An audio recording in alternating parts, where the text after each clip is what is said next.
અમદાવાદમાં નોનવેજના વેચાણ પર પ્રતિબંધ મુકાયો। અસારવાના ચમનપુરા વિસ્તારમાં એએમસીએ નોટિસ લગાવી છે। નોનવેજનું વેચાણ કરવા પર પ્રતિબંધની નોટિસ લગાવી છે। નોનવેજના વેચાણથી પક્ષીઓ આવતા હોવાથી ભય રહે છે। એરપોર્ટ નજીક હોવાથી રહે છે અકસ્માતનો ભય।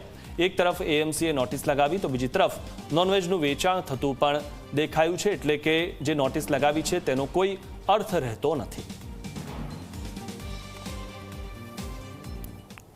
અમદાવાદના અસારવા સ્થિત ચમનપુરા વિસ્તારમાં અમદાવાદ મ્યુનિસિપલ કોર્પોરેશન દ્વારા એક ખાસ નોટિસ એટલે કે બોર્ડ લગાવવામાં આવ્યું છે। આપ જોઈ શકો છો જાહેર સૂચના મ્યુનિસિપલ કોર્પોરેશન તરફથી કે આ વિસ્તારમાં એરપોર્ટ નજીક છે અને આ વિસ્તારમાં જે પ્રમાણે નોનવેજની જે દુકાનો છે તેના કારણે જે પક્ષીઓ ખાસ કરીને સમડી અને કાગડાનું પ્રમાણ વધારે હોય છે અને આ ઊંચાઈએ ઉડતા હોવાથી અહીંયાથી પસાર થતા જે પ્લેન છે તેની સાથે અથડાવાની એટલે કે બર્ડ હિટની ઘટના બનવાની પૂરેપૂરી સંભાવના છે।